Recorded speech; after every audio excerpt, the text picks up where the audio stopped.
Alhamdulillah, wahda wassalatu wassalamu ala man la nabiyya ba'da.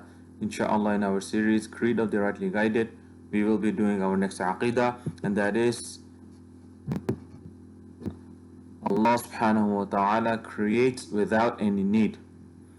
Allah subhanahu wa ta'ala creates without any need. Allah subhanahu wa ta'ala says in the Quran, Inna Allah la ghaniyyun 'anil 'alameen. Surely Allah is independent of all the worlds. Allah is independent of all the worlds. Ankabut verse number 6. So as we know that in this world we also invent things, right? We make things. But when we invent something, we have reasons behind them.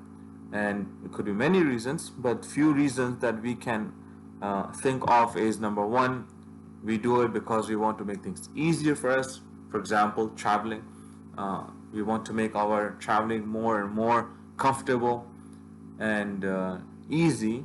So different inventions are made that makes our traveling, our commute easier for us, more comfortable for us. We invent because we want to protect ourselves. We invent, for example, a country has weapons so they can protect themselves from the enemy, or different things, technology as it further goes, and different inventions are made so that we can protect ourselves from harmful things. Number three, to remove ignorance, different things are invented so we can learn more about the universe, so we can learn more about the human body, right? Because we do not know everything and we want to learn more, explore more, understand more, so things are invented so we can remove this ignorance. It could be because we need assistance in our work. We have big machineries for construction because we are not able to lift things, we are not able to break things, and many other ways we can think of. So these are just general idea that the point is whenever we invent something, there is some reason why we're inventing. There's some benefit we are gaining. It could be in the form of gaining strength, it could be in the form of gaining knowledge, it could be making things better and easier, more comfortable. However it may be, our reason of inventing comes with a purpose. As opposed to Allah subhanahu wa ta'ala, Allah subhanahu wa ta'ala does not need any of that. Allah subhanahu wa ta'ala does not need to make things easier for himself. Everything is already easy. He does not need to protect himself from anything. Allah subhanahu wa ta'ala is all powerful. Allah subhanahu wa ta'ala does not need to remove his ignorance. He is all knowledgeable, all knowing. Allah subhanahu wa ta'ala does not need any assistance. He himself controls and manages the affairs of the entire world. So Allah subhanahu wa ta'ala, when he is creating, he is not creating because he is in need of the creation for anything.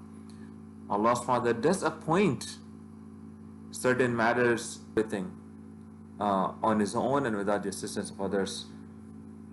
So then the question might come in our mind that if Allah subhanahu wa ta'ala does not need the creation, then why does he create it? What is the purpose behind it? He doesn't need it. He doesn't need any help. He doesn't need any assistance. Then why does he create? So the answer to that is Allah subhanahu wa ta'ala does everything in his ultimate wisdom. We cannot comprehend. That's the first point we have to keep in mind. Allah subhanahu wa ta'ala is all wise, and our minds cannot, our intellect cannot comprehend the wisdom of Allah subhanahu wa ta'ala. However, we can take one example to understand, to at least gain a bit of understanding, and that is many times parents do many things for their children not because they would gain anything in return, but rather because they love them. We do volunteer work because of compassion, mercy, love.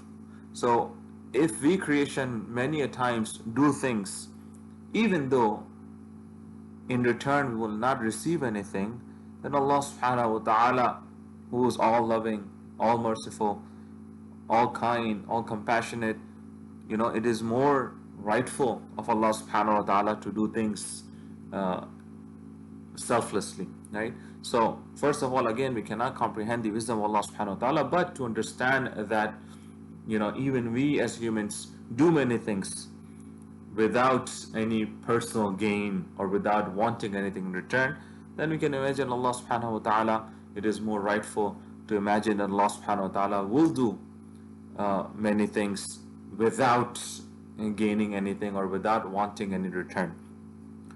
So the summary is, number one, Allah subhanahu wa ta'ala is not in need of any creation in any form. Number two, Allah subhanahu wa ta'ala is all wise and beyond our comprehension. We cannot fully understand the wisdoms behind the decisions of Allah subhanahu wa ta'ala. We ask Allah subhanahu wa ta'ala to give us the correct understanding, and we ask Allah subhanahu wa ta'ala to allow us to convey the true message of Islam. Subhanallah bihamdi, subhanakallah bihamdik, nashhadu an la ilaha illa anta, nastaghfiruka wa natubu ilayk. Assalamu alaikum wa rahmatullahi wa barakatuh.